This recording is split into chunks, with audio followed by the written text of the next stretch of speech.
نحمده ونصلي على رسوله الكريم اما بعد فقد قال الله تبارك وتعالى كما ورد في سورة الزخرف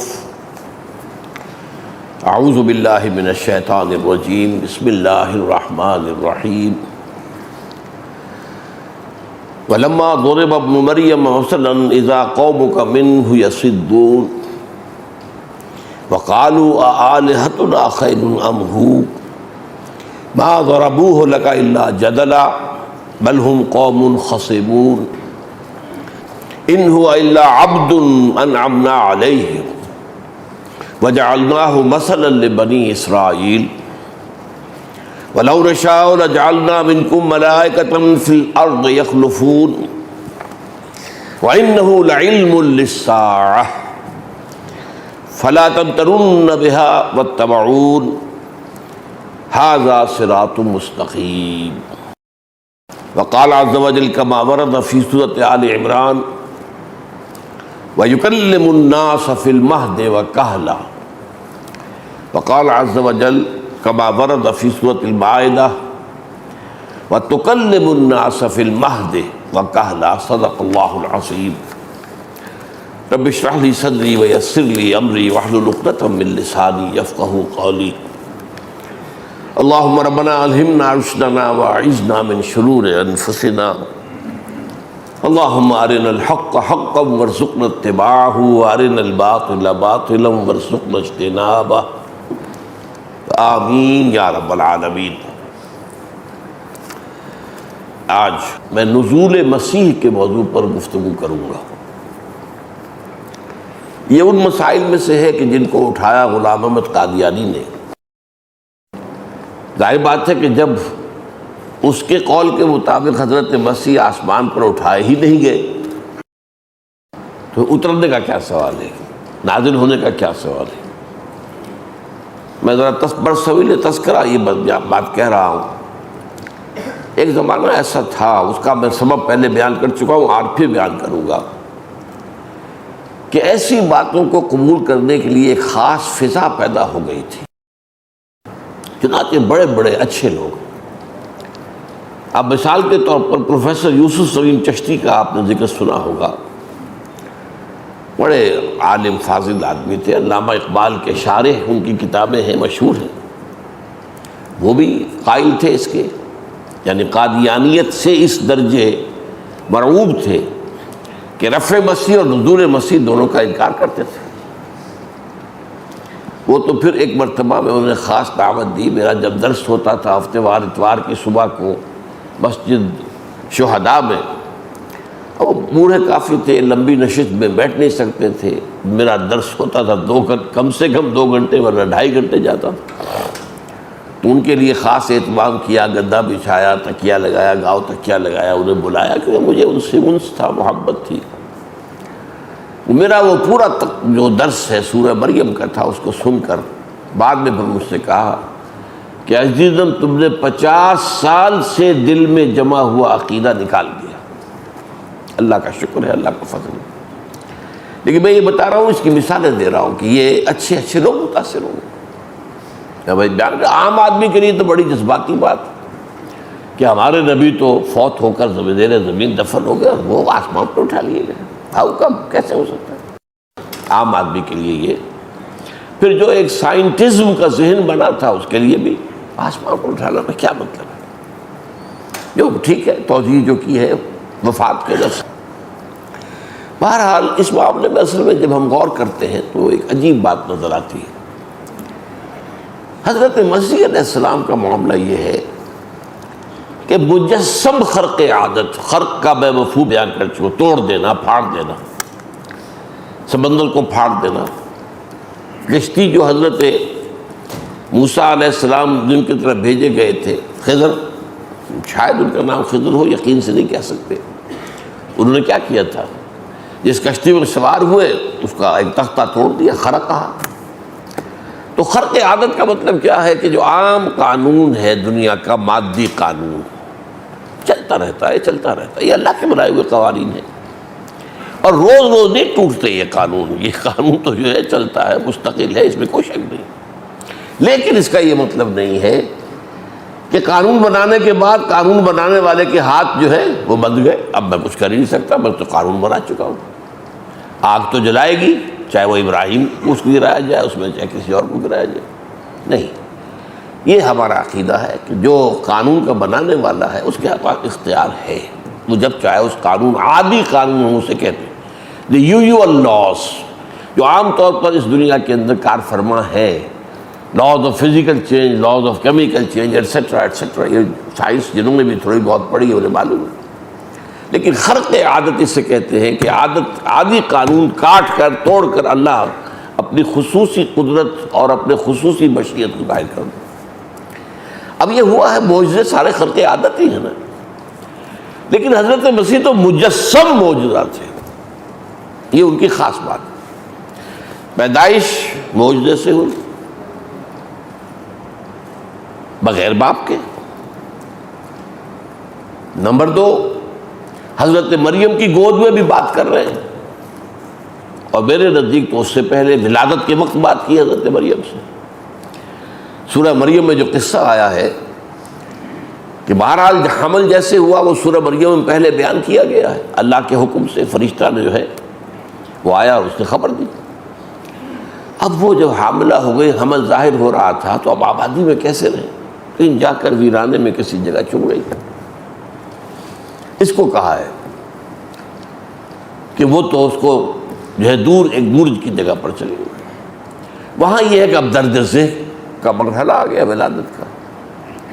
اب انہوں نے کہا یا لیتنی مت قبل ھذا وکنت نسیا منسیا۔ ایک تو وہ درد ایسے ہوتے ہیں، واقعہ یہ ہے کہ پچھلے زمانے میں تو ولادت کے بعد عورت کی زندگی کو نئی زندگی سمجھا جاتا تھا، عام طور پر اتنی اموات واقع ہوتی تھی ولادت کے دوران کہ جو عورت جو ہے اس کے بعد صحیح سالم ہو گئی، وہ ہے کہ نئی زندگی ملی ہے۔ تو یا لیتنی مت قبل ھذا وکنت نسیا منسیا، اور دوسرا فکر یہ کہ اب میں کہاں جاؤں گی اس بچے کو لے کر، کیا بتاؤں گی لوگوں کو، کون مانے گا کہ یہ فرشتہ اس کی منہ سے اللہ تعالیٰ کے حکم خصوصی یہ مجھے عمل ٹھہرا ہے، میں نے کچھ زنا نہیں کیا ہے، کوئی بدکاری نہیں کی۔ تو اس میں یہ ہے فناداہا من تحتہا، یہ ہاں من بھی ہے، اور اس کی ایک تلاوت جو ہے ہمارے ہاں جو قراءات مستند ہے من بھی ہے، من تحتہا۔ تو پہلی کی روح سے ترجمہ یہ کیا جاتا ہے کہ وہی فرشتہ جس نے کہ خوشخبری دی تھی کہ تمہارے یہاں ولادت ہوگی، وہی اس پہاڑی ذرا اونچی جگہ پر تھیں وہ، تو وہاں سے اس کے نیچے جو ہے اس کے نشیب میں دامن میں وہ فرشتہ موجود تھا، اس نے پکارا لا تحزنی قد جعل ربک تحتک سریا وہزی الیک بجذع النخلۃ تساقط علیک رطبا جنیا۔ نہیں، افسوس نہ کرو، غمگین نہ ہو، تمہارے رب نے تمہارے نیچے یا تمہارے قریب دامن میں ایک ندی بھی نکال دی ہے، پانی پیو ٹھنڈا۔ اور یہ کہ یہ جو سوکھا تنا کھڑا ہے جس کی جڑ پکڑ کے، ہم کو معلوم ہے کہ عورت جب درد ذیل میں ہوتی کسی چیز کو پکڑتی ہے زور سے، تو اس کے حوالے انہوں نے اس کو پکڑا، حزی الیک جذع النخلۃ تساقط علیک رطبا جنیا۔ یہ سوکھا تنا جو ہے کھجور کا، اس سے تازہ کھجوریں گریں گی، کھاؤ پیو فکلی واشربی وقرری عینا، کھاؤ پیو کھجور، تازے کھجوریں کھاؤ، ٹھنڈا پانی پیو، اپنی آنکھوں کو ٹھنڈا کرو۔ اس کے بعد یہ کہ اب جب تم کسی انسان کو دیکھو تمہیں خطرہ یہی ہے نا، تو تم کہہ دینا کہ میں نے تو روزہ رکھا ہوا ہے، میں بات نہیں کر سکتی۔ میرے نزدیک یہ کلام حضرت عیسیٰ ہی کا ہے، ولادت کے فوراً بعد اپنی ماں کی ہمت افزائی کے لیے، اپنی ماں کی جو ہے وہ دلجوئی کے لیے یہ کلام حضرت مسیح ہی نے ابھی ولادت کے فوراً بعد کیا، واللہ اعلم۔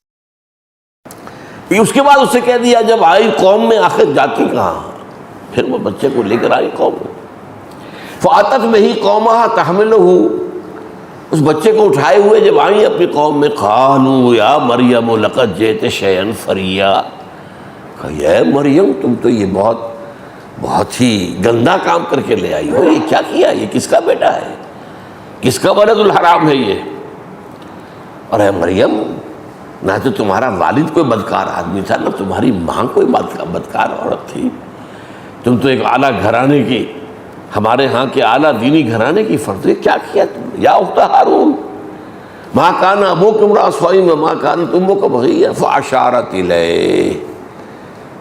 حضرت مریم نے اشارہ کر دیا، بھائی اس سے پوچھ لو، بس اشارہ، یہ بھی نہیں کہا کہ یہ اس سے پوچھ لو.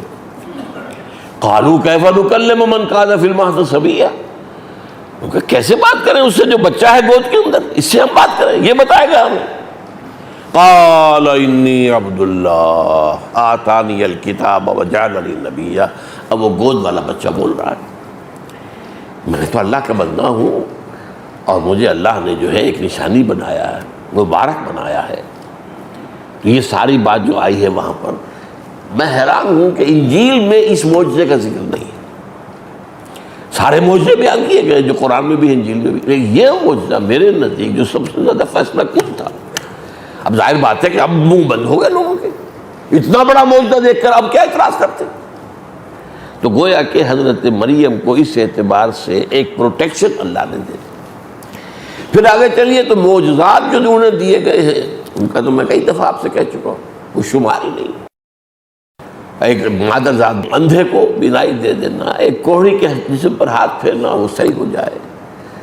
پھر اس سے بڑھ کر یہ کہ اتنے بڑے بڑے معجزے، مردہ کو زندہ کر دینا، قم باذن اللہ، اور مردہ کھڑا ہو گئے، یہ زندہ ہو گئے. اور حیات پیدا کر دینا، ایک پرندہ بنایا گارے سا اور منہ میں پھونک ماری اور وہ اڑتا ہوا پرندہ بن گیا. تو یہ اصل میں بہت ہی اہم جو ہے شخصیت ہے حضرت مسیح کی. اسی میں پھر رفع مسیح ہے، اسی میں نزول مسیح ہے. یہ دو چیزیں بھی، یہ میں نے ساری داستان کیوں بتائے کہ حضرت مسیح کی تو پوری زندگی خرق عادت ہے، عام قوانین سے ہٹ کر ہے. معجزہ کسی کو ایک ایک دو دو ملے ہیں، کچھ تو سینکڑوں معجزے ملے ہیں، اتنے معجزے ملے ہیں جن کا شمار نہیں.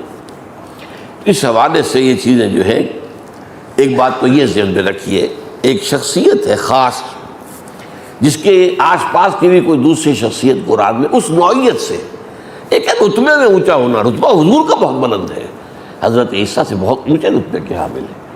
ایک ہے کسی خاص پہلو سے کسی کے اندر کوئی خاص بات ہونا. اب حضرت موسیٰ نے کلام کیا اللہ سے کوہ طور سے، حضور نے تو نہیں کیا. حضور کے کلام کیا ہے آپ کو معلوم، ساتویں آسمان پر جا کر کلام کیا، وہاں مکالمہ ہوا شب معراج میں، لیکن زمین پر رہتے ہوئے کلام نہیں ہوا. خود قرآن مجید نے بار بار ذکر کیا اس کا. اسی طریقے سے حضرت عیسیٰ کو جو معجزے دیے گئے ویسے معجزے حضور کو تو نہیں دیے گئے. حضرت موسیٰ کی قوم کو جو کچھ نعمتیں دی گئی تھی، میں نے کئی دفعہ گنایا، حضور کی قوم کو تو نہیں دی گئی. بہرحال اب دوسری بات یہ سمجھیے کہ یہ اصل میں پس منظر اس کا کیا تھا حضرت مسیح کی بعثت کا. یہود پر جب بڑا عذاب اللہ کا آیا تھا، حضرت سلیمان علیہ السلام کے وقت تک تو ان کا ذرا عروج کا دور تھا، 100 برس بڑا عروج. یہ ان کی خلافت راشدہ تھی، جیسے کہ ابوبکر، عمر، عثمان، 3 کی خلافت ہے اصل میں. چوتھی خلافت ایسی جو نزاعی ہے، کیونکہ اس میں پورے عالم اسلام پر حضرت علی کی حکومت قائم نہیں ہو سکی. پورے عالم اسلام پر عمر، ابوبکر، عمر، عثمان رضی اللہ تعالیٰ عنہ. اسی طرح وہ بھی 3 تھے، طالوت، داؤد، سلیمان علیہ السلام. اسی طریقے سے وہاں حضرت سلیمان کے بعد ان کے 2 بیٹوں میں مملکت تقسیم ہو گئی. ایک اسرائیل، وہ شمالی تھی، سامریہ اس کا دارالخلافت تھا. ایک جنوبی جو یہودا کہلاتے تھے، جیوڈا، یہ ہے جنوبی، جس میں کہ یروشلم اس کا دارالخلافت تھا. یہ 2 مملکتیں بن گئی. یہ کچھ دیر چلی، پھر زوال آیا، اخلاق میں، عادات میں، کردار میں، عقائد میں، سب کچھ ہوا. جیسے زوال آتا ہے تو اس زوال کے بعد پھر اللہ کا حساب آیا. پہلے 700 قبل مسیح میں، 721 قبل مسیح میں اشوری، سارگون بادشاہ تھا اشوریہ کا. یہ شام، سیریا جو آج کل کہلاتا ہے، آج یہ پچھلے زمانے میں اشوریہ کہلاتا تھا. اشوری، اس نے حملہ کیا، اسرائیل کو ختم کیا، مملکت ختم، بالکل برباد ہو گئی. اور تقریباً 200 سال بعد 587 قبل مسیح میں، 150 سال کہہ دیجیے بس، پھر نبوکدنضر آیا، عراق کا بادشاہ، بیبیلونیا کا، کنگ آف بیبیلونیا، بخت نصر اردو میں کہتے ہیں، انگریزی میں نیبوکڈنضر. یہ گویا کہ عراق کے وہ بادشاہ جو نمرود کہلاتے ہیں، نماردہ. مصر کے بادشاہوں کو کیا کہتے تھے؟ فراعنہ، فرعون. اور جو عراق کے بادشاہ ہوتے تھے نمرود، جن سے مکالمہ حضرت ابراہیم کا ہوا تھا. حضرت ابراہیم اسی نمرود کی مملکت میں پیدا ہوئے. کیلڈین امپائر یہ کہلاتی تھی. وہی وہ شہر ار تھا جہاں حضرت ابراہیم کی ولادت ہوئی. بہرحال وہ جب عذاب آیا ان پر بہت سخت، تو اس وقت کے جو انبیاء اس دور میں آئے، وہاں تو مسلسل انبیاء آ رہے تھے، جیسا کہ میں نے آپ کو کئی دفعہ حدیث سنائی ہے. کلما ہلاک نبی خلفہ نبی. بنی اسرائیل میں تو 1400 برس تک نبوت کا تار ٹوٹا ہی نہیں. جیسے ایک نبی فوت ہوا، دوسرا نبی اس کی جگہ پر جانشین ہے. داؤد فوت ہوئے، سلیمان ہے، وہ بھی نبی ہے. تو کئی نبی اس دور میں جو آئے انہیں خوشخبری دی تھی کہ یہودیوں تم پر عذاب کا وقت تو آ گیا ہے، بہت برا وقت آیا ہے، لیکن ایک مسیح آئے گا، اللہ ایک جو ہے مبعوث کرے گا ایک نبی کو، ایک رسول کو، جو تمہیں اس پستی سے نکال کر لے جائے گا اور تمہیں دوبارہ جو تمہاری عظمت تھی داؤد اور سلیمان علیہ السلام کی دور کی عظمت، اس دور سے تمہیں ہمکنار کر دے گا. تو یہودی مسیحا اسے کہتے تھے، مسیحا. وہ حضرت مسیح آ گئے، وہ جو پیشن گوئیاں تھی پوری ہو گئی. یہودیوں نے نہیں مانا، ہم تو نہیں مانتے. یہودیوں نے کہا یہ تو ولد الزنا ہے، اس کا باپ ہی نہیں معلوم کون ہے.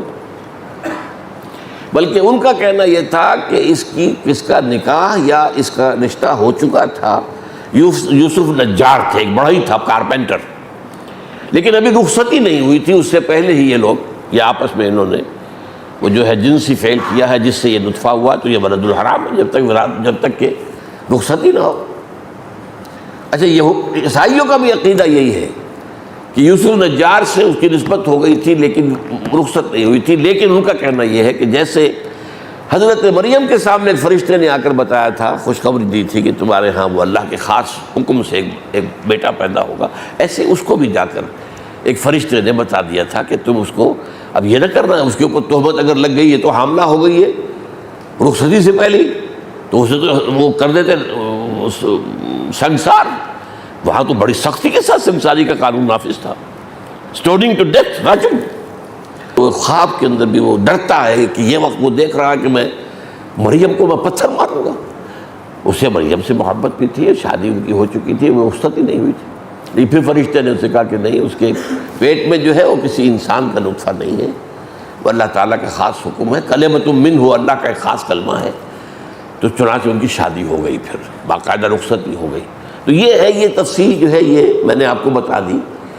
لیکن جو ہے معاملہ یہودیوں نے ولد الزنا کا، انہوں نے بہرحال نہیں مانا. ان کا ٹھیک ہے، تو یہ تو دونوں کو یہ خبر مل چکی تھی اس لیے. لیکن یہ سوال باقی رہ جاتا ہے کہ یہ دونوں کو تو خبر مل گئی تھی، لیکن باقی یہودیوں کو کیسے خبر ملتی؟ قرآن جو بتا رہا ہے اس نے سب کے سامنے معاملہ کھول دیا کہ وہ بچہ جو گود میں، وہ خود کہہ رہا قال انی عبد اللہ آتانی الکتاب وجعلنی نبیا وجعلنی مبارکا اینما کنت واوصانی بالصلاۃ والزکاۃ ما دمت حیا وبرا بوالدتی ولم یجعلنی جبارا شقیا والسلام علی یوم ولدت ویوم اموت ویوم ابعث حیا ذالک عیسی ابن مریم. یہ ہے عیسیٰ ابن مریم. تو قرآن نے تو اس طریقے سے بات کر دی نا کہ اب ظاہر بات ہے کسی کے لیے کوئی حضرت مریم پر کوئی تہمت لگانی ممکن ہے، جب زبانیں گنگ ہو گئی ہوگی کہ تو ہے ہی معاملہ کو لیتا. بہرحال یہ جو میں نے کہا نا کہ وہ منتظر بیٹھے ہوئے تھے مسیح کے، جب مسیح آیا تو انہوں نے جو ہے وہ ماننے سے انکار کر دیا. اس کی ایک تفصیل ہے، یہ تورات میں ایک مثال دی گئی ہے کہ ایک دولہا کے انتظار میں اس کی دلہنیں یا جو بھی ہوں گی وہ منتظر تھیں، لیکن جب دولہا کے آنے کا وقت آس ہو گئی. یعنی اسی طریقے سے حضرت مسیح علیہ السلام کا انتظار کر رہے تھے، لیکن جب حضرت عیسیٰ علیہ السلام آئے تو انکار کر دیا، ولد الزنا قرار دیا. اور بہرحال انہوں نے اپنے بس پڑھتے تو سولی پر چڑھا دیا. باقی جو ہوا وہ میں پچھلی مرتبہ بیان کر چکا ہوں. ایسا ہی مجھ سے لطیفے کی بات ہے، یہ کہی تھی ایک بات میں گیا ہوا تھا ایران، یہ آج سے 15 سال پہلے کی بات ہے. تو وہاں پر جو ہمارے پاس انہوں نے، جو کہ حکومت کے مہمان تھے ہم، تو ایک آدمی تھا جو مستقل ہمارے ساتھ رہتا تھا خبر گیری کے لیے. وہ آدمی ذرا آؤٹ اسپوکن بھی تھا، بزدہ سنج بھی تھا، کچھ ہنسی مذاق کرنے والا بھی تھا، کھلے ذہن کا آدمی تھا۔ تو میں نے اس سے کہا کہ دیکھو تم انتظار تو کر رہے ہو مہدی کا، لیکن کیا تمہیں یقین ہے کہ جب مہدی آئیں گے تو تم مان لو گے انہیں؟ کہ نو وی شیل سے وی ڈونٹ نیڈ یو۔ یہ لطیفہ بتا رہا ہوں میں۔ ظاہر بات ہے کہ مہدی کے آنے کے بعد سب تو نہیں مان، عیسیٰ کو نہیں مانا، مہدی کو کیا مانیں گے؟ تو یہی ایک بات ذہن میں رکھیے، چاہے آپ منتظر ہیں، وہ تو وہاں پر ہے ہی کہ تو دعائیں کرتے ہیں کہ جو بھی امام غائب ہے وہ اب آئیں، واپس ہو جائے۔ 12 اب میں تیسری بات جو تمہیداً پہلے بھی بیان کر چکا ہوں، آج بھی بیان کر رہا ہوں، بعض چیزیں اس میں آئیں گی نئی۔ آج میں نے آپ سے عرض کیا تھا کہ 19ویں صدی کے اواخر میں ایک طرف انگریز آیا، اس نے ہمیں فتح کر لیا، پھر تھی بھی ایک تازہ ابھر رہی تھی قوم، اور تازہ ابھرنے والی قوم میں کچھ خصائص ہوتے ہیں، اچھے اخلاق ہوتے ہیں، مورلز ہوتے ہیں۔ ان دونوں کی وجہ سے ہم انگریز سے مروب ہو گئے، ہمارے بڑے بڑے لوگ مروب ہو گئے۔ نمبر 2، ساتھ ہی آگے سائنس، اور سائنس بھی نیوٹن کی سائنس۔ اس وقت تو معلوم ہوتا تھا قطعی ہے، یقینی ہے، بس جو سائنس ہے وہی حق ہے، جو سائنس کے خلاف ہے وہ حق ہے ہی نہیں۔ گویا کہ حق و باطل کا معیار سائنس بن گئی۔ اب یہ وہ چیز تھی جس فضا کے اندر ایک ضرورت کے طور پر کہیے یا واقعتاً کنونس ہو کر ایک شخصیت ابھری ہے، سر سید احمد خان مرحوم۔ اب ان کی شخصیت دو پہلو، ایک ہے مسلمانوں کا ہمدرد ہونا، غمگسار ہونا، اور انگریزوں کے آنے کے بعد مسلمانوں میں سے ایک طبقے کا یہ جو فیصلہ تھا کہ نہ انگریزی پڑھیں گے، نہ سائنس پڑھیں گے، نہ یہ پڑھیں گے، نہ وہ پڑھیں گے، نہ انگریزی تہذیب اختیار کریں گے، نہ میز کرسی پہ بیٹھ کر کھانا کھائیں گے، نہ چمچہ استعمال کریں گے، یعنی ٹوٹل بائیکاٹ، مقاطعہ۔ اس کی انہوں نے یہ شکل اختیار کی تھی۔ اب یہ بھی ایک طرح کا پیسو ریزسٹنس ہے نا، یہ تو نہیں کہ وہ میدان میں آ گئے مار دھاڑ، یہ نہیں کہ انہوں نے، لیکن یہ کہ بھائی کم تو یہ تو کم کر سکتے نا۔ کوئی ہم پر قانون تو انگریز نے نہیں بنایا کہ ضرور میز کرسی پہ بیٹھ کر کھانا کھاؤ، کوئی انگریز نے قانون تو نہیں بنایا کہ کھڑے ہو کر پیشاب کرو، وہ ہم کر رہے ہیں، انگریز کو کرتے دیکھ رہے ہیں۔ تو اس میں یہ قانون کا انہوں نے مقاطعہ پیدا کیا پورا کا پورا۔ سر سید نے کہا کہ اگر تم اس پر چلتے رہے تو تم تو مارے جاؤ گے۔ ہندو تو آگے بڑھ رہا ہے، تعلیم حاصل کر رہا ہے، سائنس پڑھ رہا ہے، انگریزی پڑھ رہا ہے، اور تم رہ جاؤ گے، پھر کیا ہوگا؟ کچھ عرصے کے بعد تم سقے رہ جاؤ گے یا قصائی رہ جاؤ گے، بس اللہ اللہ خیر صلی اللہ، اور کیا رہے گا تمہارا مقام، کیا رہے گا؟ اب یہ رائے اس کی جو ہے وہ یقیناً صحیح تھی۔ علماء کی رائے ایک اعتبار سے صحیح تھی کہ اس وقت ہم اس پوزیشن میں نہیں ہیں کہ انگریز اور انگریزی تہذیب اور انگریزی علوم کا میدان میں مقابلہ کر سکیں۔ میرے نزدیک حقیقت پسندی تھی، یہ ریئلزم تھا۔ لیکن دوسری طرح سے معقول بات وہ تھی جو سر سید کہہ رہا تھا کہ بھائی جو چیز آئی ہے اس میں جو غلط ہے چھوڑ دو۔ اب انگریزی کو غلط ہے، انگریزی زبان ہے، یہ کوئی زبان تو کوئی کافر نہیں ہوتی، کوئی مسلم نہیں ہوتی۔ اردو ہے یا عربی، آپ عربی کو زبان کہیں، اسلامی تو پھر اردو کیا ہے، فارسی کیا ہے؟ نہیں، انگریزی بھی ایک زبان پڑھو، اور اس میں سے دیکھو سائنس میں کیا چیز حق ہے، کیا غلط ہے، حق کو لے لو، باطل کو چھوڑ دو۔ تو یہ اٹ واز مور لاجیکل، وہ زیادہ ریئلزم تھا، یہ لاجیکل زیادہ تھا۔ لیکن نتیجہ کیا نکلا؟ سر سید احمد خان نے جب دیکھا کہ اسلامی عقائد کی جو چیز سائنسزم کے اندر، سائنٹزم کے اندر ٹھیک نہیں بیٹھ رہی ہے، اسے اتار دو، توڑ دو۔ یہ فرشتہ کوئی چیز نہیں ہے، جن کوئی چیز نہیں ہے، اور یہ معجزات کوئی شے نہیں ہے، یہ مسیح نہ اٹھانا اترے گا، کوئی سوال ہی پیدا نہیں ہوتا، یہ وہ اور یہ پیشن گوئیاں اور یہ معجزات قرآن کے پیشن گوئیاں احادیث کی سب جو ہے رد کر کے پھینک دی۔ اور ان سے دو قسم کے لوگ متاثر ہوا سر سید سے۔ یہ ہے ایک نقطہ جو میں آج بیان کر رہا ہوں۔ ایک تو جو مستقل طور پر اسی رائے پر چل پڑے اور انتہا تک جا پہنچے، ذلوا ضلالا بعیدا۔ ان میں سر فہرست آتا ہے غلام احمد قادیانی۔ لیکن غلام احمد قادیانی سے یہ جو ہے جو زہر اتنا نہیں پھیلا جتنا کہ مولوی محمد علی لاہوری سے، جس سے کہ لاہوری ان کا فرقہ بنا ہے۔ یہ بہت بڑا عالم تھا، انگریزی کا بھی تھا، اس نے انگریزی میں تفسیر لکھی، اور اس وقت تک ظاہر بات ہے کوئی تفسیر انگریزی میں موجود نہیں تھی. ہمارے علماء حقانی میں سے تو کسی نے نہیں لکھی تھی. تو جو انگریزی پڑھ کر نوجوان آ رہا تھا وہ قرآن کیسے سمجھے؟ عربی اس نے پڑھی نہیں. عربی فارسی سے تو ہمارا ناطہ منقطع ہو گیا. جسے ملازمت کرنی ہے انگریز کی، وہ انگریزی پڑھے گا نا. اس انگریزی پڑھنے والوں کو اسلام کون سکھائے؟ تو یہ کتاب انتہائی مقبول ہوئی، تفسیر مولوی محمد علی کی انگریزی کے اندر. اس کے اندر وہ زہر ہے. اور آپ کو میں بتا دوں کہ ہمارے ایک بہت بڑے آدمی مولانا عبد الماجد دریابادی رحمۃ اللہ علیہ، وہ چونکہ انہوں نے فلسفہ پڑھا تھا نوجوانی میں، ملحد ہو گئے تھے.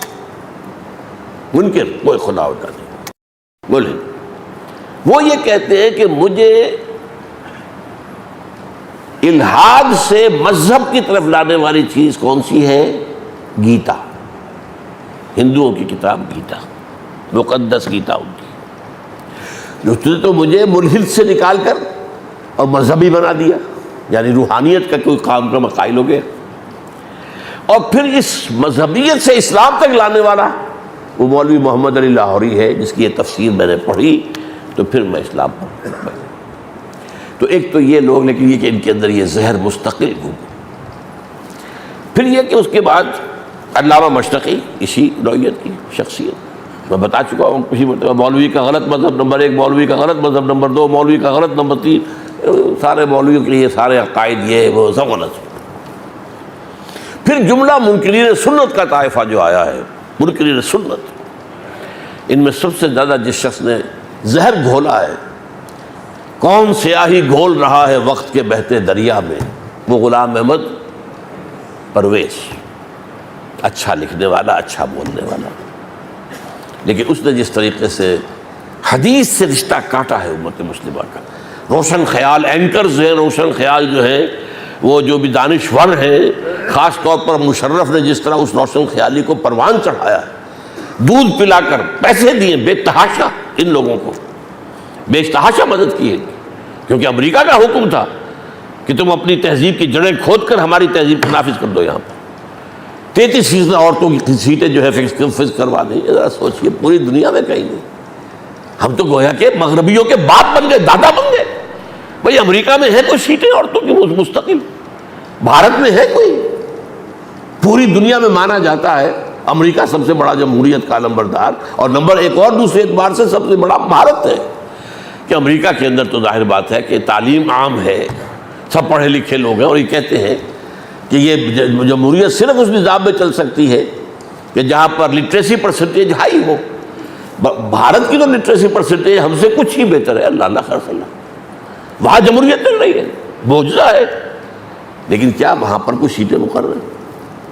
یہ اصل میں طوفان جو آیا ہے یہ مغرب کا براہ راست حملہ ہے. اور میں ایک دفعہ تقریر کر چکا ہوں دجالیت پر، کہ دجالیت کے 3 لحاف ہیں. کہ ایک سیکولرزم پوری دنیا کے اوپر وہ لحاف لپٹا ہوا ہے. نمبر 2 جوا اور سود لپٹا ہوا پوری دنیا پر. یہ تو اسلامی دنیا ہو یا غیر اسلامی دنیا ہو، یہ 2 لحاف تو پوری انسانیت کے اوپر آ چکے ہیں. اور تیسرا ہے یہ بے حیائی والی تہذیب، اور عورت کو گھر سے نکال کر میدان میں لانا، آزاد کرا کر. نتیجہ کیا؟ خاندانی نظام ختم، برباد. یہ تہذیب ہے جو یورپ میں آ چکی ہے پوری طرح، امریکہ میں آ چکی ہے. اب وہ چاہتے یہی تہذیب پوری عالم اسلام کے اندر جڑیں گاڑ لے. یہ اس کے لیے سارا کام جو ہے منکرین سنت کے ذریعے سے کروایا جا رہا ہے. اچھا، یہ تو ایک کھاتا ہے نا جو کہ ذلوا ضلالا بعیدا، دور چلے گئے، بہت دور چلے گئے، بہت دور چلے گئے.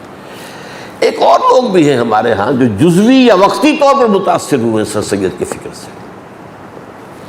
ان میں بواسطہ شبلی نعمانی، جنہوں نے یہ اپنی تفسیر اپنی سیرت میں لکھا کہ یہ جو جنگیں شروع ہوئی تھی حضور کے زمانے میں، یہ تو مدافعانہ تھی، صرف مسلمانوں نے کبھی جنگ نہیں کی. جھوٹ بول رہا ہے. حضور نے تو مدینے میں آتے ہی 6 مہینے کے بعد ہی چھاپا مار دستے بھیجنے شروع کر دیے تھے. ابھی قریش کی طرف سے تو کوئی قدم اٹھا ہی نہیں تھا ابھی تک. اسی طرح مولانا فراہی، اب یہ بھی نوٹ کر لیجئے، میں خود اپنے سورسز جو ہے قرآن مجید کے فہم کے ان میں شمار کرتا ہوں ان کو. فراہی اصلاحی، ابو الکلام ابو الاعلیٰ، ڈاکٹر اقبال ڈاکٹر رفیع الدین، شیخ الہند مولانا محمود حسن، شیخ الاسلام شبیر احمد عثمانی. یہ چار بس کہتا ہوں کہ ایک حوض ہے، حوض کے اندر 4 پائپوں سے پانی آ رہا ہے. حوض ہے، وہ حوض ہے جس میں جمع ہوا ہے. لیکن یہ کہ میں کسی شخص کے ساتھ ایسا نتھی نہیں ہوں، ایسی عقیدت میں نہیں ہوں کہ اس کی غلط بات کو بھی صحیح کہوں. یہ مولانا فرائض سے شدید اختلاف. عجیب، آپ نوٹ کیجئے تفسیر جو ہے سورہ فیل، وہ عجیب تفسیر. نہیں کوئی پرندے نہیں آئے تھے، کوئی چونچوں میں ان کے کنکریاں نہیں تھیں. یہ تو اصل میں پرندے جھنڈ کے جھنڈ آیا کرتے تھے جب کوئی لشکر چلتا تھا کہیں، تو اس امید میں کہ جنگ ہوگی تو بہت سے لوگ مریں گے تو گوشت کھانے کو ملے گا ہمیں. وہ پرندے اس لیے اس انتظار میں ساتھ ساتھ چلا کرتے تھے. بس وہ مارا تو عربوں نے ہے، پتھر پھینک کر مارا. ارے بھائی پتھر پھینکنا، جو پتھر انسان کو مار سکے اس کو پھینکنا آسان کام. اور یہ کہ کتنے تھے یہ قریش، کتنا بڑا لشکر لے کر آیا تھا، چٹانیں وہاں سے پھینکنے کا کوئی امکان تھا؟ ایک معجزہ تھا. کس شان کے ساتھ اللہ کہہ رہا الم تری کیف فعل ربک باصحاب الفیل الم یجعل کیدہم فی تضلیل وارسل علیہم طیرا ابابیل ترمیہم بحجارۃ من سجیل فجعلہم کعصف مأکول. ایک پوری صورت اس واقعے کے اوپر ہے. اب یہ کہہ رہی ہے یہ تو پرندے ایسے ہی آئے تھے کہ اس امید میں کہ چونکہ مارکا ہوگا تو بہت سی لاشیں گریں گی نا، تو پھر وہ گوشت ہمیں کھانے کو ملے گا. انا للہ و انا الیہ. بہرحال یہ وہ لوگ ہیں کہ جو عارضی طور پر متاثر ہوئے یا جزوی طور، بعض لوگ جزوی طور پر آخری وقت تک قائم رہے. مولانا اصلاحی صاحب بھی رفع مسیح نزول مسیح کے قائل نہیں تھے. یہی سر سید کا فکر. علامہ اقبال نہیں بچا ہے. یعنی یوں سمجھیے کہ میں اسے اپنا مرشد معنوی مانتا ہوں. میں آپ کو معلوم ہے میرے نگاہ میں جو قدر ہے. یہ جو انہوں نے لکھ دیا یہ سب جو مہدی اور یہ عیسیٰ کا آنا، یہ سب جو ہے یہ مجوسیوں کی روایات ہے جو اسلام میں آ گئی. لا حول ولا قوت. اقبال نے کہا ہے یہ سب جو ہے مجوسیوں کی روایات ہے جو اسلام میں داخل کر دی گئی ہیں. متاثر ہو یہ سارا فکر اصل میں آپ سمجھ لیں، اصل میں اس دور کا جو روب تھا اس کو میں اور آپ محسوس نہیں کر سکتے. آج جو ہے سائنس دنیا کی جو ہے آئنسٹائن کا دور کہلاتا ہے. سائنس میں کوئی شے ڈیفینٹ ہے ہی نہیں. پہلے تو یہ تھا میٹر از انڈسٹرکٹیبل، میٹر ختم ہو ہی نہیں سکتا. بٹ میٹر جو انرجی میں تحلیل ہو جاتا ہے ختم. میٹر صاحب کہاں رہ گئے؟ کوئی بھی نہیں رہے. ریلیٹیوٹی جو ہے اس کا فلسفہ آئنسٹائن کا. تو ہمارے لیے تو آسان ہے بہت معاملہ. اب تو ہم یاد تو کرتے ہیں کہ بابائے طبیعیات جو ہے وہ نیوٹن ہے، لیکن وہ اس لیے کہ شروع کرنے والا ہے بس، ورنہ اس کے نظریات تو ختم ہو چکے ہیں. اب تو آئنسٹائن کا دور ہے. لیکن اس وقت جو آئی تھی سائنس وہ تو یقینی تھی نا. سائنس کی ایجادات، سائنس نے جو چیزیں پیدا کی ہیں، ایجادات کی ہیں، وہ سب کا دیکھیے تو کس قدر روب اس وقت پڑا ہوگا. اب تو ہم عادی ہو گئے نا. کہاں ہم دیے جلایا کرتے تھے، کہیں کوئی شمع جلاتے تھے، کہیں مٹی کے تیل کا کوئی ڈالتے تھے، کہاں بجلی بٹن دبایا اور چاروں قسم روشنی. یہ کہاں سے آ گیا تھا؟ تو اس سے مروبیت جو ہے ہونی لازم تھی. اقبال کا معاملہ بھی میں آج چاہتا ہوں کھول کر آپ کے سامنے بیان کر دوں. ظاہر بات ہے اقبال کا ایک پہلو وہ ہے کہ جو سر سید کے ساتھ تسلسل ہے. آخر اقبال کالجوں میں پڑھا نا، یونیورسٹی میں پڑھا ہے. یہ دوسری بات ہے کہ بچپن میں اس کے والدین کی طرف سے مذہبی بنیادیں بڑی ٹھوک کر اس کی بنیاد میں ڈال دی گئی تھی. اور پھر علامہ میر حسن جو انہیں ملے جنہوں نے عربی فارسی اور پھر بی اے تو کیا ہے اقبال نے عربی کے ساتھ. تو اس پہلو سے ان کی بچت ہوئی ہے بعد میں، اور وہ بعد میں اللہ تعالیٰ نے انہیں ان تمام چیزوں سے گمراہیوں سے نکال لیا ہے. ایک زمانے میں قادیانیت کے بارے میں انہوں نے کہا تھا جسے صحیح اسلام دیکھنا ہو جائے قادیان میں دیکھیں. کیوں کہا تھا؟ قادیان میں ایک آدمی بیٹھا ہوا ہے بشیر الدین محمود، اور اس کا تابع ہے، سب اس سے بیعت ہے، نظم ہے، ڈسپلن ہے. یہ تو برکت تھی نا اس بیعت کی جو غلام احمد قادیانی نے شروع کی، اور اب بشیر الدین محمود کیا کر بیعت تھی. تو بیعت کے نتیجے میں کیا ہوتا ہے؟ وہاں خلفشار نہیں ہوتا. پھر وہ تو ٹھیک ہے، ایک امیر کی بات ہے، آپ مانتے ہیں بھائی. تو وہاں نظم ہے، ڈسپلن ہے. پھر ایک مذہبی ماحول انہوں نے اپنا پیدا کیا تھا جو کہ باقی شہروں میں تو نہیں تھا. وہ ایک محدود ان کی اپنی آبادی تھی. تو جسے اسلام دیکھنا ہو وہ جائے. اور آپ کو معلوم ہے ان کے بڑے بھائی قادیانی ہوئے، ان کا بھتیجا قادیانی. تو قادیانیت کی طرف. اور ایک زمانہ وہ تھا کہ جو اہل حدیث کے بہت بڑے عالم ہیں، ثناء اللہ امرتسری رحمۃ اللہ علیہ، ان کی تفسیر سنائی بہت مشہور ہے. وہ کہتے ہیں ایک وقت تھا کہ میں غلام احمد قادیانی کا وضو کرانا اپنے لیے باعث سعادت سمجھتا تھا، یہ بھی تھا۔ تو متاثر ہو جانا وقتی طور پر، تو علامہ اقبال کس درجے، آپ سوچئے، ایک اقبال وہ تھا جو ترانہ الاپرا سارے جہاں سے اچھا ہندوستاں ہمارا، ہم بلبلیں ہیں اس کی اور یہ گلستاں ہمارا، اور مذہب نہیں سکھاتا آپس میں بیر رکھنا، ہندی ہے ہم وطن ہے ہندوستاں ہمارا، یہ نعرے۔ اور کہتے کیا ہے،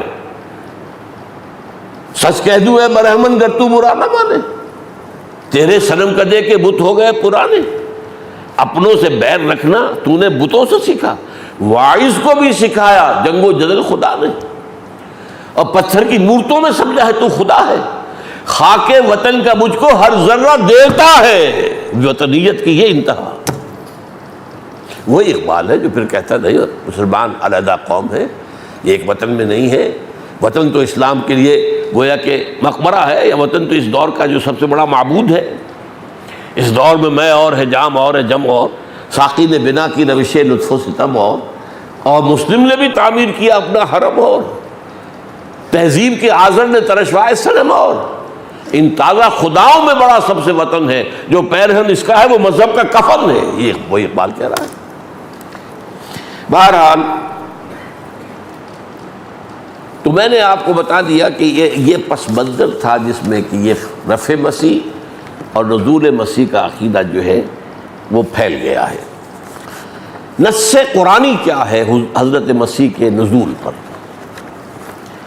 وَلَمَّا ضُرِبَ ابن مریم مثلا، جب بھی قرآن میں ابن مریم یعنی عیسیٰ کا تذکرہ ہوتا ہے، اذا قومک منہ یصدون، تو اے نبی آپ کی قوم کے لوگ، یہ قرشی جو ہیں، یہ مکے والے، اس شور میں چلنا شروع کر دیتے، چلاتے، ہوٹنگ کرتے، وقالوا آلہتنا خیر ام ہو، وہ کہتے ہیں کہ کیا ہمارے الہ جو ہے معبود جنہیں ہم نے بنایا وہ بہتر ہے یا یہ بہتر ہے، مسیح بہتر ہے؟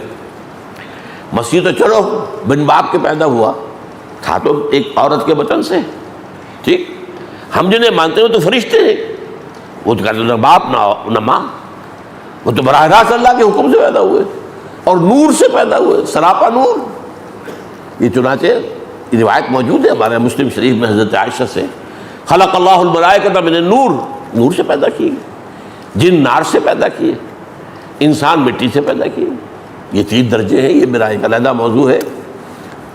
فرمایا وہ کہنے لگتے کہ ہمارے معبود اچھے ہیں اس سے تو، اور دوسرے یہ وہ اصل میں الزام لگاتے تھے کہ قرآن میں تم اتنا ذکر جو کرتے ہو، اتنا تو یہ ذکر جو ہے وہ موسیٰ کا ہوتا ہے، اتنا ذکر ہوتا ہے عیسیٰ کا، اور عیسیٰ کی وہ شان اور وہ مقام، تو گویا کہ تم عیسائیت کی طرف ہمیں لے کر جا رہے ہو۔ اور یہ جو قریش تھے مکے کے، ان کا عیسائیوں سے اس وقت ان کے دل میں بڑی دشمنی تھی۔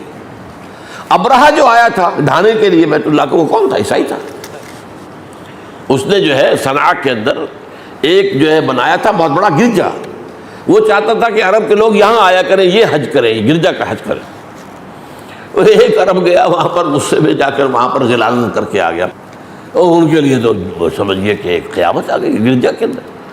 اب اس نے جو ہے چونکہ وہ تابع تھا، جو رومن امپائر تھی اس نے ان سے مدد لی، بڑا لشکر لے کر، ہاتھی لے کر آیا تھا، میں خانہ کعبہ گرا دوں گا۔ وہ تو جو کچھ کیا اللہ نے اس کا آج ذکر میں کر چکا ہوں، الم تر کیف فعل ربک باصحاب الفیل۔ تو بہرحال اس حوالے سے یہ وہ لوگ چھوڑ مچاتے تھے کہ یہ شخص جو ہے یہ ہمیں صابی بنانا چاہتا ہے، شاید ہمیں عیسائی بنانا چاہتا ہے، یہ شاید ہمیں یہودی بنانا چاہتا ہے۔ تو جب بھی عیسیٰ کا ذکر ہوتا ہے وہ تو فوٹنگ کرتے، چیختے چلاتے، ما ضربوہ لک الا جدلا، یہ جو باتیں یہ بیان کرتے ہیں آپ کے لیے صرف آپ سے جھگڑے کے لیے۔ بل ہم قوم خصمون، بلکہ یہ ہے ہی جھگڑالو، قوم لدہ جسے کہا گیا قرآن، قوم لدہ، جھگڑالی قوم، ماننے والی نہیں، اکھڑ عام۔ تو بس قوم لدہ کی سب سے بڑی مثال ابو جہل ہے۔ اب حضرت عیسیٰ کے بارے میں فرما، ان ہوا الا عبد انعمنا علیہ، وہ ہمارا ایک بندہ تھا، وہ کوئی معبود نہیں تھا، ہمارا بندہ تھا۔ ان ہوا الا عبد انعمنا علیہ، اس پر ہم نے خاص انعامات کیے۔ وجعلناہ مثلا لبنی اسرائیل، اور اسے بنی اسرائیل کے لیے ایک نشانی بنا دیا۔ یعنی اس سے بڑا اتمام حجت ہوگا کہ اتنے بڑے بڑے معجزے حضرت عیسیٰ نے دکھا دیے۔ تو بنی اسرائیل پر گویا کہ حجت جو ہے ختم کر دے، اتمام حجت کے درجے میں اللہ نے انہیں بہت سے ایسے خصائص دے دیے، ان کا قرآن ذکر کرتا ہے۔ وَلَوْ نَشَاءُ لَجَعَلْنَا مِنْكُمْ مَلَائِكَةً فِي الْأَرْضِ يَخْلُفُونَ، اور تم ایسا سمجھتے ہو کہ نور سے پیدا ہونا جو ہے وہ مشکل ہے اور کوئی بڑی بات ہے فرشتوں کی، ہم چاہیں تو تمہارے اندر سے فرشتے اٹھا دیں، فرشتے پیدا کر دیں، وہ زمین میں جو ہے آئیں اور چلیں اور ایک حکومت کریں، لیکن یہ ہماری مشیت کے خلاف ہے۔ ہم نے آدم کو بنایا تھا خلافت عرضی کے لیے، فرشتوں کو نہیں، فرشتوں کو خلافت نہیں دی تھی۔ اس کے بعد آتا وَإِنَّهُ لَعِلْمٌ لِلسَّاعَةِ، اور وہ عیسیٰ تو قیامت کی ایک نشانی ہے کہ جب وہ آ جائے گا معلوم ہوگا کہ اب قیامت کی گھڑی آ گئی ہے۔ یہ ہے نص قطعی۔ اگرچہ وہ جو جدید دور سے سر سید کی فکر سے متاثر لوگ ہیں وہ کچھ اور تعویلیں کر جاتے ہیں، لیکن یہ نص قطعی ہے، اس پر امت کا اجماع ہے۔ حضرت عیسیٰ اب آئیں گے تو وہ اصل میں قیامت کی ایک نشانی ہوں گے کہ اب قیامت سر پر آ گئی، آئی کھڑی ہے۔ اچھا، اس کے ساتھ میں دو اور آپ کو نصوص سناتا ہوں۔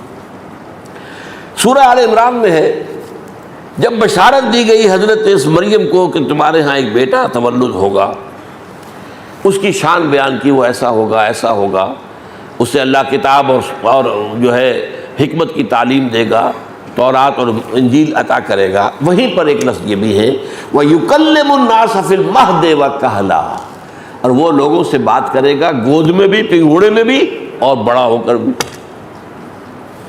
اور پھر یہی بات سورہ مائدہ میں آ رہی ہے، اس کے آخر میں یہ ذکر ہے کہ قیامت کے دن اللہ تعالیٰ حضرت عیسیٰ سے ایکسپلینیشن کال کرے گا، اے عیسیٰ ابن مریم میں نے تمہیں یہ دیا، یہ دیا، یہ دیا، یہ دیا، یہ دیا، یہ دیا، تو میرے حکم سے، میرے اذن سے یہ کر کے دکھایا، تم نے میرے حکم سے یہ معجزہ دکھایا۔ اور انہی میں ایک یہ بھی ہے وَتُكَلِّمُ النَّاسَ فِي الْمَهْدِ وَكَهْلًا، اور میرے ہی اذن سے تم بات کرتے تھے لوگوں سے اس پنگھوڑے کے اندر بھی اور بڑے ہو کر بھی۔ اچھا، اب اس آیت پر غور کیجئے، بڑے ہو کر گفتگو کرنا کوئی معجزہ ہے؟ سبھی کرتے ہیں، سمجھ رہے بات؟ بڑے ہو کر گفتگو کرنا دلیل ہے اس کی کہ جب وہ اٹھا لیے گئے تو وہ تو شاب تھے، ابھی جوان تھے، 33 برس کے، وہ تو کہل تو نہیں، کہولت تو نہیں آئی ان پر، نہ یہودی مانیں گے کہ کہولت آئی ہے ان پر، نہ عیسائی مانیں گے، نہ ہم مانتے ہیں، کہولت تو نہیں آئی۔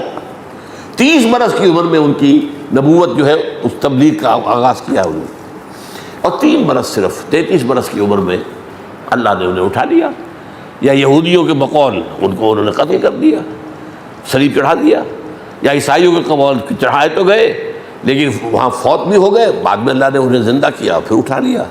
اور قادیانیوں کے نزدیک سولی چڑھائے گئے، لعنتی موت ان کو آئی، ہاں لیکن مرے نہیں، وہ صرف زخمی تھے کہ اتار لیے گئے، اس کے بعد ان کا علاج ہوا، ٹھیک ٹھاک ہوئے، پھر وہ کہیں ہجرت کر گئے، کشمیر میں جا کے فوت ہوئے۔ اِنَّا لِلَّهِ وَإِنَّا إِلَيْهِ رَاجِعُونَ۔ تو یہ سارا معاملہ جو ہے قرآن مجید سے، میں اب آپ چاہتا تھا آج احادیث کے بھی اس کا بیان کروں، اس لیے کہ میں یہ کہہ سکتا ہوں اس بات کو، کوئی شخص مہدی کو نہ مانے، میں اسے منکر حدیث نہیں کہوں گا، اس لیے کہ حضرت مہدی کی جو حدیثیں ہیں وہ مسلم اور بخاری کی نہیں ہیں، جو ہمارے ہاں دوسرا درجہ ہے کتابوں کا، ٹاپ کے اوپر یہ 2 کتابیں ہیں، صحیح مسلم، صحیح بخاری، پھر 4-6 کتابیں ہیں، اور ان کے اندر کیا ہے، ترمذی ہے، ابن ماجہ ہے، سنن ابی داؤد ہے، سنن نسائی ہے، یہ کتابیں ہیں۔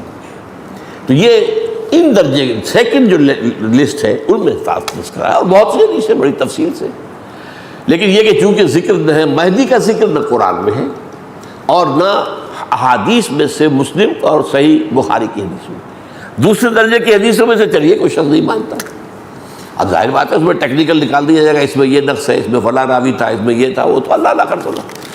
لیکن جو شخص نزول مسیح کو نہیں مانتا، میں کہوں گا وہ منکر حدیث ہے پکا، اس لیے کہ یہ حدیثیں بخاری کی ہیں، یہ حدیثیں مسلم شریف کی ہیں، ان کو رد کر کے پھر آپ کہاں کھڑے رہ گئے؟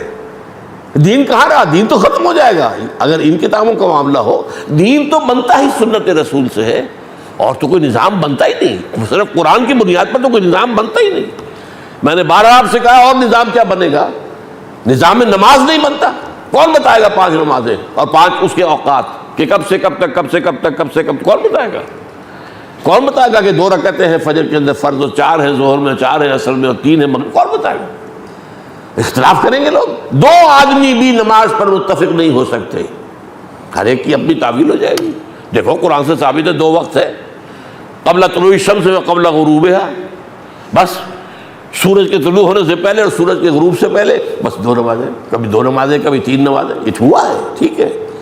5 وقتہ نظام آیا ہے سن 11 نبوی کے اندر معراج کے موقع پر 5، اور پھر حضرت جبرائیل آئے ہیں، ایک دن انہوں نے حضور کو 5 نمازیں پڑھائی ہیں اپنی امامت میں اول وقت میں، اور دوسرے دن آ کر آخر وقت میں، تاکہ معلوم ہو جائے فجر شروع یہاں سے ہو جاتی ہے، اس پر ختم، ظہر شروع یہاں سے ہو جائے گی، یہاں ختم، عصر شروع یہاں سے ہو جائے گی، یہاں پر ختم، مغرب یہاں سے شروع ہوگی، یہاں ختم، عشاء یہاں سے شروع ہوگی، یہاں ختم. یہ سارا نظام، یہ سارا رکعتوں کا نظام. ایک رکعت میں یہ کہ کھڑے ہونا ہے، پھر رکوع ہے، پھر کھڑے ہونا ہے، پھر سجدہ ہے، پھر بیٹھنا ہے، پھر سجدہ ہے. بھائی کیا دلیل ہے کہ ایک رکعت میں رکوع ہے کہ سجدے 2 ہیں؟ کیوں ہے؟ کیوں نہیں سجدہ بھی ایک ہوتا؟ کون دے گا؟ 2 انسان بھی متفق نہیں ہو سکتے نماز جیسی چیز پر، جو کہ الصلاۃ و عماد الدین ہے، دین کا ستون. اس اعتبار سے میں آج یہاں ڈنکے کی چوٹ کہہ رہا ہوں کہ علامہ اقبال بھی اس فہرست میں آ جاتے ہیں اگر وہ آخر وقت تک قائم رہے ہوں اس پر. میرے نزدیک نہیں. میں اس کے لیے جو میں نے شعر کل پچھلی مرتبہ پڑھا تھا، پھر تفصیل سے اس کی میں وضاحت آپ کے سامنے کروں گا کہ ہاں ٹھیک ہے، کرنٹ دونوں چلتے رہے ہیں ان میں. جیسے میں نے آپ کو کہا کبھی وہ خالص وطنی تھے، کبھی غیر وطنی ہو گئے. بالکل وطن کو انہوں نے سمجھا کہ یہ تو معبود ہے، کفن ہے، جو پیرہن اس کا ہے وہ مذہب کا کفن ہے. اب یہاں تک بھی پہنچ گئے. اقبال تو وہی ہے، شخص تو وہی ہے، خیالات بدلے. بہرحال اس پر گفتگو انشاءاللہ، اور احادیث میں خاص طور پر یہ کہ انہ لعلم للساعہ، قیامت کی جو احادیث آئی ہیں قیامت کی نشانیوں کی، ان میں 2 طرح کی نشانیاں بیان، علامات صغریٰ، علامات کبریٰ. اور کبریٰ میں ہر جگہ حضرت مسیح کا ذکر ہے. نزول مسیح یہ قیامت کی ایک عظیم اور کبیر نشانیوں میں سے ہے یہ چیز جو، اور اس کے اوپر 21 حدیثیں مولانا مودودی نے کوٹ کی. سورہ احزاب کی تفہیم القرآن اٹھا کر دیکھیے، کیونکہ اسی میں ختم نبوت والی آیت ہے، تو اس کے بعد انہوں نے ایک ضمیمہ لگایا ہے. یہ نزول مسیح پر بھی ہے، مہدی و موعود کی حقیقت کیا ہے. تو یہ ساری باتیں جو ہے 21 حدیثیں ہیں. ان میں سے یہ کہ صرف 4 حدیثیں میں آپ کو سنانا چاہتا تھا کہ جو متفق علیہ ہیں. اقول قولی ھذا واستغفر اللہ لی ولکم ولسائر المسلمین والمسلمات.